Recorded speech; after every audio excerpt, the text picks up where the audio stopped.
l'argomento che mi piacerebbe sviluppare con voi è un argomento che io credo che è molto importante dentro di biodanza,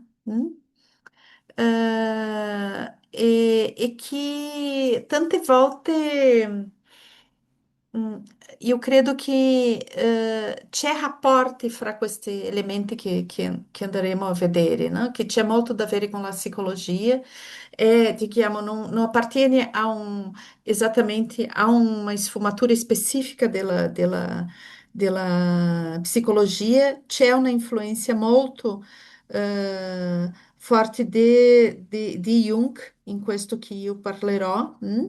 Però c'è anche una visione un poco generale di quegli elementi che sono molto vicini alla biodanza, per comprendere la struttura dell'identità, l'utilizzo degli archetipi e il rapporto con l'istinto in tutto questo, no? La parola istinto è una parola molto importante dentro della biodanza, però alcune volte utilizziamo le parole senza capire esattamente cosa significano. E così oggi andremo un po' in queste sfumature della psicologia, eh, che c'è anche, per esempio, se parliamo di istinti, c'è anche la sua interpretazione via biologia, anche, no? Però andremo a vedere in cosa questo istinto si manifesta nell'essere umano, e, e cosa c'è da avere con la vivenza, di essere se stesso a partire di questa questione istintiva e dove questo va adquirindo una sfumatura che non è comune, ai altri animali, però è specifica dell'umano. Bene. E io credo che la prima cosa che dobbiamo pensare per iniziare il nostro percorso qua è cosa sono gli istinti, no?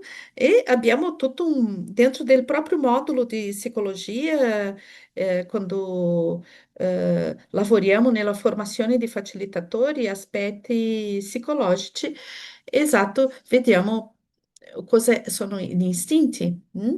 Perché? Perché tutta la nostra soggettività c'è da avere con questo modulare civilizatorio su una cosa biologica molto basica che sono gli istinti. E l'istinto, se pensiamo all'istinto come una caratteristica dei animali, mm? Le piante, per esempio, non hanno istinto, hanno tropismo, hanno un'altra forma di avere rapporto con l'ambiente. Il, eh, l'istinto è un qualcosa che esiste negli animali, e che sono comportamenti che appartengono alla specie. E questi comportamenti sono una sorta di conoscenza per una conoscenza che viene geneticamente determinata, è un qualcosa innata, che fa i animali, eh, eh, già del nascere avere alcuni comportamenti. Questi comportamenti c'è da avere, prima di tutto, con ehm, eh, la sopravvivenza individuale e la perpetuazione della specie. E così ho fatto queste immagini di queste tartarughe, non so come si dice in italiano, tortughe, tartarughe, queste che nascono, non c'è la mamma tartaruga che va lì e dice voi dovete andare il mare in quella direzione. No, la mamma tartaruga mette le uova in un buco nella spiaggia, nell'arena, né? Nella sabbia e va e torna al mare, no? In un certo momento questi uovi che sono molti, no? eclodano e bene, queste tartarughine saprono dove andare, in che direzione devono andare. Nessuno, quando loro arrivano nel mare, non sono tutti che arrivano nel mare perché è una festa per aironi, i passeri che vivono nel mare. Piacciono molto questi animali, no, per mangiare, però alcuni sopravvivono e vanno al mare, arrivano al mare e quando arriva lì non è che c'è una mamma tartaruga che va lì insegnare a quello che deve mangiare. No, la tartaruga, la piccola tartaruga già sa dove e come deve mangiare. E così il comportamento istintivo è un comportamento innato, viene geneticamente determinato, però ovviamente una tartaruga la prima volta che va a cercare alimenti, chissà c'è un po' di difficoltà perché conta soltanto con sul bagaglio istintivo. Quando riesce a avere successo una volta, già c'è il bagaglio innato più il bagaglio vivenziale e così l'istinto comincia a rinforzarsi e così è un comportamento innato, però che si rinforza con la esperienza, ok? E alcune specie mm, non hanno la partecipazione dei genitori in nulla, ok? E così è tutto, è puro comportamento innato. Però quando cominciamo a vedere sistemi nervosi più complessi, come è il caso dei mammiferi, e specialmente i mammiferi più i grandi mammiferi, no? Che hanno una complessità sociale, e hanno cervelli più grandi. È come che quando esiste una più grande complessità, questo, questo comportamento innato, istintivo, va a perdere un poco la sua potenza per entrare un altro comportamento, che è l'apprendimento. È come se queste specie c'è come istinto base insegnare e apprendere. E quando comincia questo aprire questo spazio per l'apprendimento, è interessante che i cuccioli, sono più vulnerabili, non sono capaci di sopravvivere senza la presenza di un adulto, la mamma o la piccola comunità. C'è il bisogno di cura. Questo bisogno di cura è che apre lo spazio per l'apprendimento, è una cosa che retroalimenta. Bene. E è interessante che negli animali, ogni gruppo di grandi mammiferi c'è una forma di rapporto. Come non è tutto il comportamento, non è tutto eh, innato, c'è una parte del comportamento che è imparato. È come che ogni gruppo di quella specie c'è una forma di fare alcune cose. Io sempre mi piace raccontare l'esperienza che ho avuto con queste cetaceo che si chiama orca, no? Io credo che in italiano anche si chiama orca, in Patagonia, che ho visto la caccia delle orche per i lupi marini. Loro cacciano lupi marini. E loro, non entrerò in dettagli perché non abbiamo tempo adesso, però loro hanno una forma molto specifica, questo gruppo di Patagonia, che appartiene alla penisola Valdez, hanno una forma di cacciare i leoni marini che è unica nel mondo. Tutte le orche, i gruppi di orche hanno tecniche di caccia, però ogni gruppo c'è una tecnica diversa. E questo è molto evidente quando pensiamo in questi orchi che sono di Patagonia e specificamente nella regione della Penisola Valdez, che hanno proprio, dopo potete cercare per vedere, hanno proprio una forma di cacciare che soltanto esiste lì. È molto impattante questo quando si vede in persona. E così questa organizzazione gruppale, che c'è una formula di comportamenti che va, che c'è il bisogno di insegnare per la prossima generazione, esiste già in alcuni animali, come le orche, come gli elefanti, come i grandissimi. È come se questi animali hanno una protocultura. Non possiamo dire ancora che è una cultura, ma è una protocultura.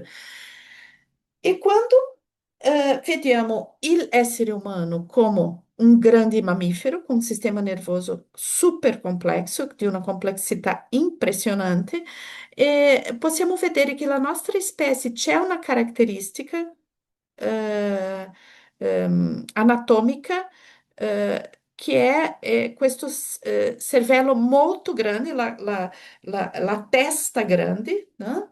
O che fa con che se aspettiamo il cucciolo stare completamente pronto, la donna dovrebbe avere 1 anno e mezzo, due di gravidanza, cosa che è impossibile.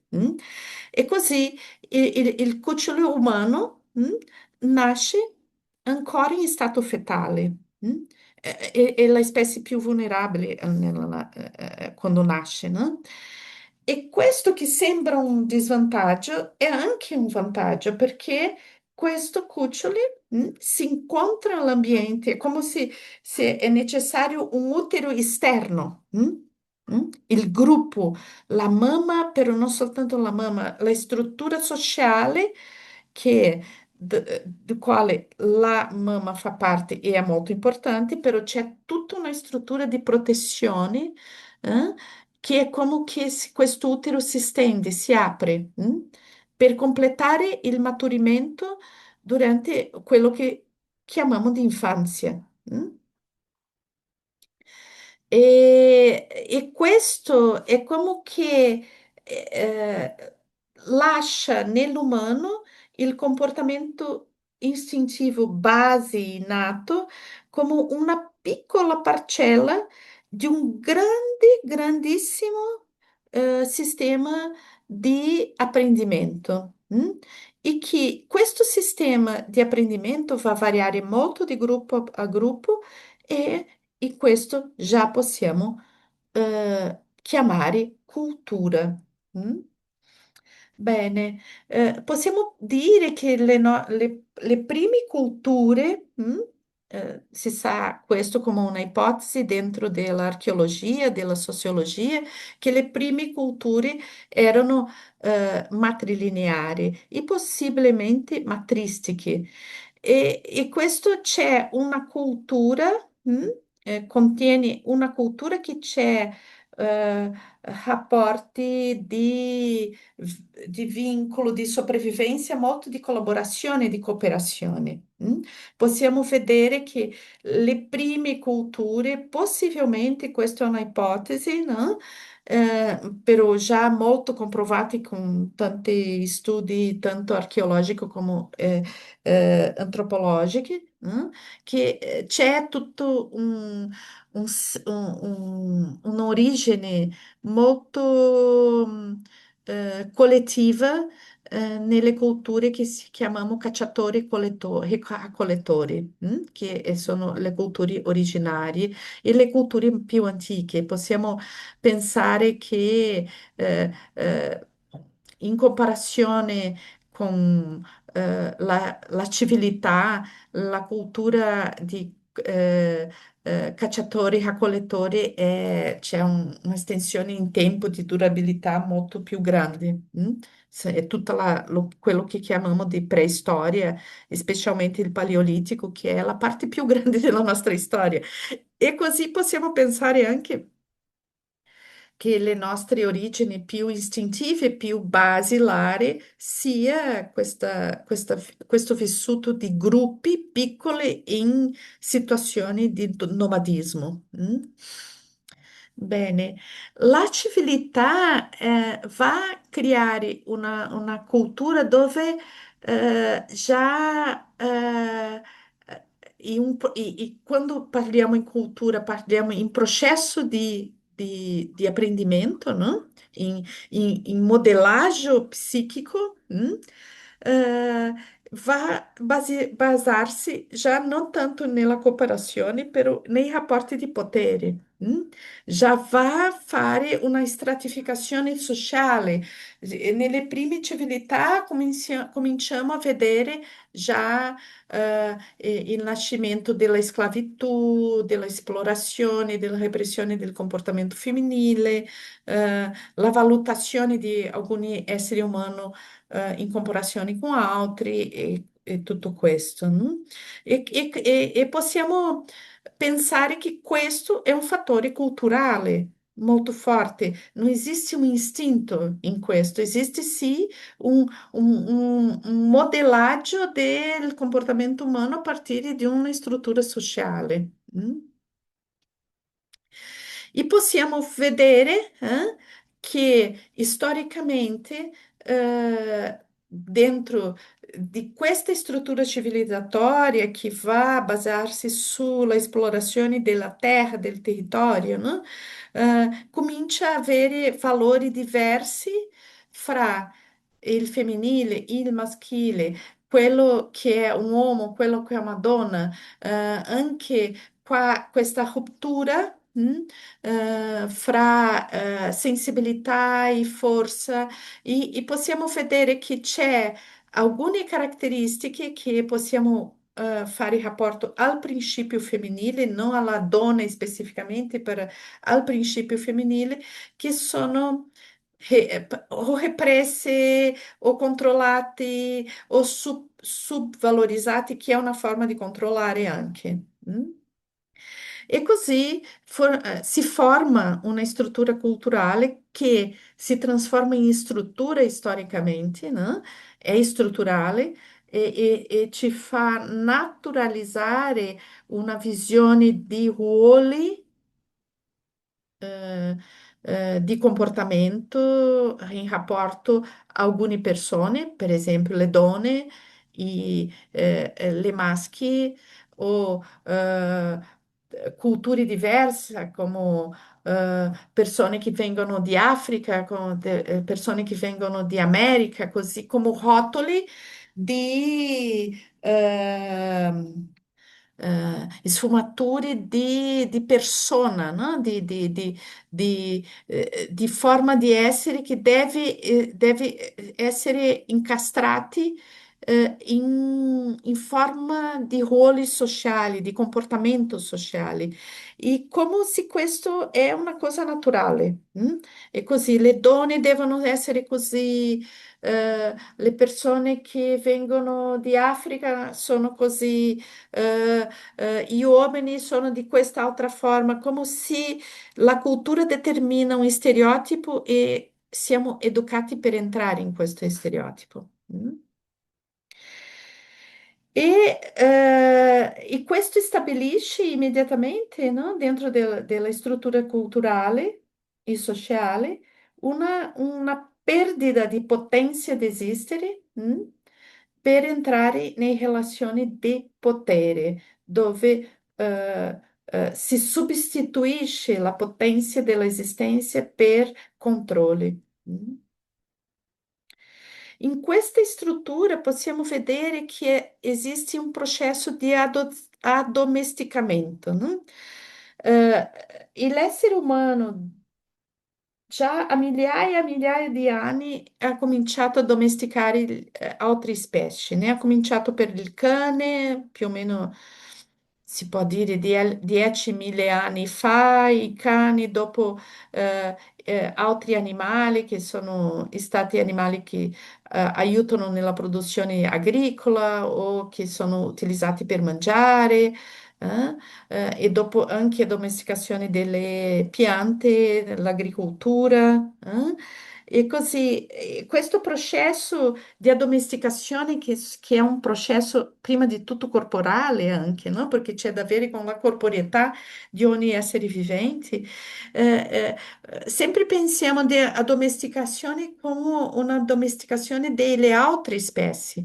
Però è interessante per noi che lavoriamo con la corporeità dentro di biodanza e percepire che il processo civilizzatório è un processo di addomesticamento dei nostri corpi, delle nostre relazioni. E così, fra noi domesticavamo gli animali, i pianti, noi ci addomestichiamo anche a noi stessi.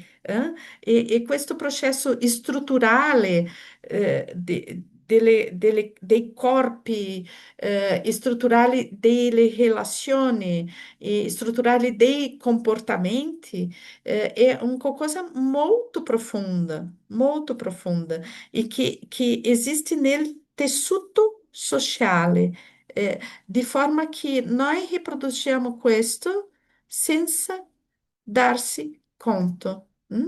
Educhiamo i bebè per riprodurre questo, no? Bene, e quando pensiamo in istinti, possiamo pensare anche che esiste un'altra forza innata, che, eh, che è una forza che si traduce per quello che possiamo pensare in strutture di forze vitali che hanno una sfumatura simbolica, ok? Perché sono forze vitali che noi accediamo via il simbolo. Mm? E così possiamo cominciare a parlare di una esperienza, mm? Di un qualcosa che noi, come umanità, abbiamo vissuto e ancora viviamo, che è molto primitivo, è molto ancestrale, è molto originale, e che non abbiamo vissuto soltanto una persona, però abbiamo vissuto come umanità. E queste vivenze che sono potentissime, vitali, essenziali e che abbiamo vissuto come umanità, e come possiamo pensare che questa vivenza fa un referente simbolico interno che supera la nostra vita personale. È la vita vissuta per l'umanità che ci arriva a ognuno di noi di alguna forma, attraverso di quello che chiamiamo archetipi e che vivono in noi attraverso dell'inconscio. E così possiamo pensare alla formazione degli archetipi come una potente esperienza ancestrale. Faccio un esempio, no? Il nostro rapporto con il fuoco, e questo sapere utilizzare il fuoco per cucinare, per proteggere, per riscaldare. Questo per noi è evidente, no? Il fuoco è il fuoco, sempre esistito. No, il fuoco è sempre esistito, però il rapporto del fuoco con l'umano è una cosa, in realtà è il marco civilizzatorio base. E noi cominciamo a creare tecnologia a partire del fuoco. È quello che ci fa umano, è il punto di svolta è il fuoco. E così il simbolismo del fuoco, la potenza del fuoco, tutto che il fuoco vuoi dire, non è una cosa che è soltanto che possiamo apprendere attraverso quello che i nostri genitori ci raccontano o su quello che apprendiamo nella scuola. Mm? Quando siamo davanti al fuoco, c'è una cosa che è più grande che questo. Ah, possiamo dire, ah sì, è istintivo. Sì, gli animali si spaventano con fuoco. Sì, è istintivo, certamente. Però l'utilizzo che abbiamo dato al fuoco, che è storico, ancestrale, è una cosa che ci appartiene specificamente dentro di questo istinto che c'è in rapporto al fuoco, che ci fa reverenziare il fuoco anche, no? Perché è bello e minacciatore allo stesso tempo. E così quello che chiamiamo archetipo, c'è anche un bisogno umano di tradurre queste esperienze impattanti, decisorie per l'umanità dentro di una sfera simbolica. Per non una necessità razionale, è un qualcosa che ci accompagna, come un qualcosa che c'è la sua propria vita e che contattiamo con questo e che ci nutre. Bene, questa energia non c'è, noi non abbiamo come contattare questa energia così semplicemente io voglio riscattare un determinato archetipo, per esempio il bambino, e penso nel bambino, però sempre quando io penso nel bambino io penserò attraverso delle immagini.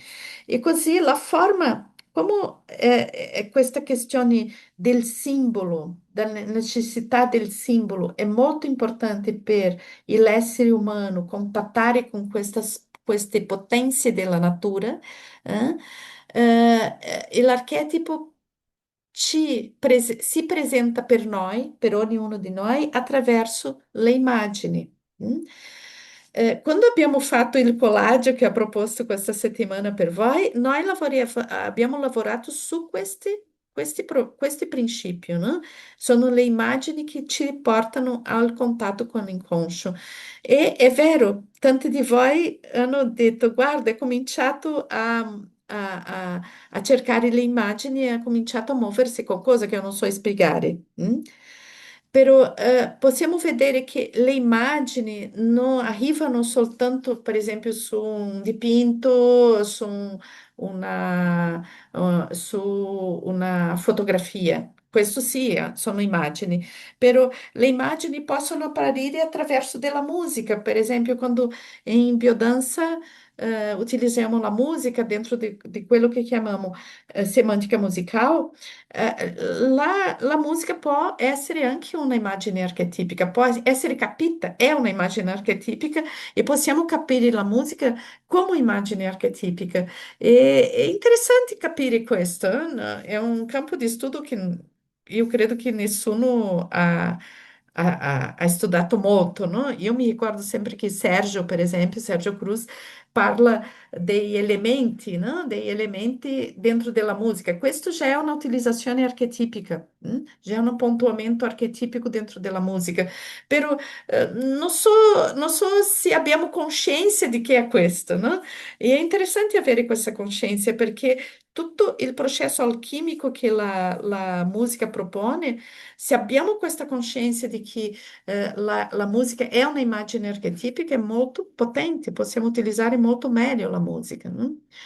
Per esempio, le nostre consigne, le metafore sono molto archetipiche, no? E così c'è un universo qua che è molto potente, no? Che si fa di queste immagini, sempre ricordando che la immagine non è soltanto visiva, le immagini arrivano attraverso i sensi.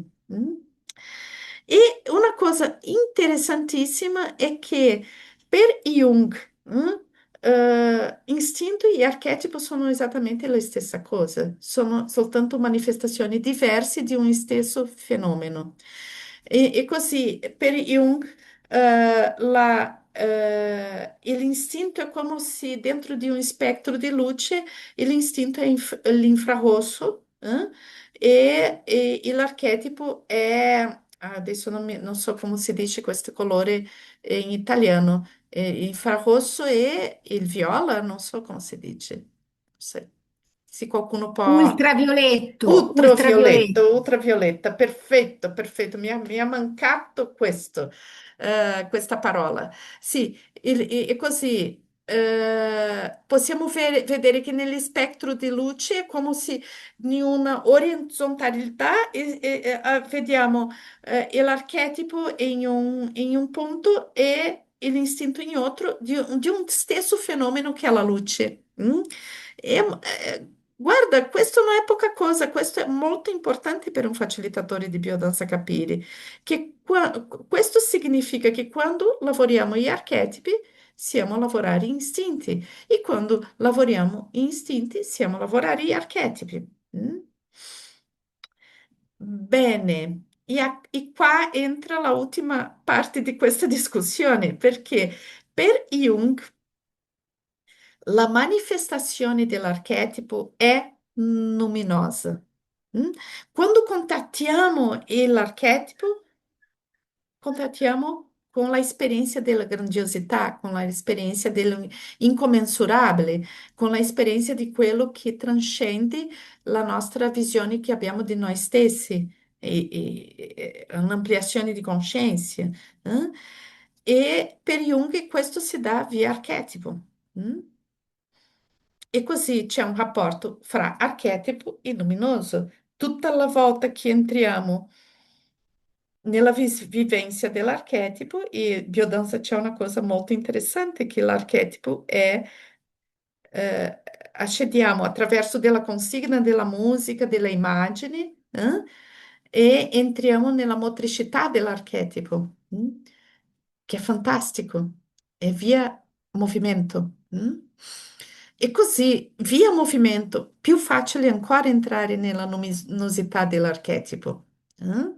Via movimento perché c'è tutto il compromesso organico, fisiologico, quando tu entra nella danza archetipica. E così l'accesso a espansione di coscienza è molto facilitato. E così possiamo dire che quando io lavoro archetipo in biodanza, io sto lavorando allo stesso tempo l'istinto e il luminoso. mm? E questo vai dire che in realtà quando sto lavorando istinto, sto lavorando luminoso, che sto lavorando archetipo, che sto e così è un qualcosa di complementario. Ogni punto che io lavoro qua, di questo circolo, sto lavorando la totalità. mm? E finalizzando, io voglio dire a voi che eh, io ho pensato molto a rispetto di quale è l'archetipo centrale di biodanza, no? Perché Rolando dice, per esempio, che dentro delle linee di vivenza l'affettività è centrale. Io credo che sì, come fenomeno regolador della identità, no? L'affettività è essenziale. E sì, deve stare al centro. Però se pensiamo in livello archetipico, io credo che l'archetipo che va eh, più rappresentare tutto che facciamo in biodanza è l'archetipo del selvaggio, e dove la metafora principale dell'archetipo del selvaggio è il lupo, no? Perché il lupo è stato trasformato dentro della civilizzazione in un cane. mm? Il processo di domesticazione del lupo è arrivato nel cane. mm? E io credo che abbiamo tanti iscritti, il classico Le donne che corrono coi lupi, però abbiamo altre produzioni artistiche che vengono parlare di questo fenomeno di diventare il lupo, no? E io credo che questo è una nostalgia che abbiamo, mm? Perché fra domesticavamo il lupo facendo il lupo trasformarsi in cane. Noi abbiamo fatto questo con noi anche. Mm? E è molto importante riscattare, ritomare questo aspetto selvaggio, portando l'aspetto integrato di cosa sia il selvaggio, no?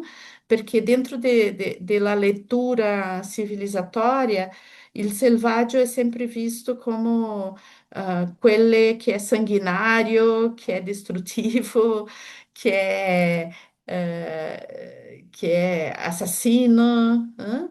E possiamo pensare che non ho visto nessuno selvaggio fare genocidio o fare violenza familiare e tutto questo, però abbiamo visto tante civilizzazioni che hanno arrivato in questo, tante volte ancora arrivano. Così il selvaggio è metaforicamente proprio quello essere che è in contatto con la selva, con la giungla, a quello che è capace di vivere in contatto profondo con la natura.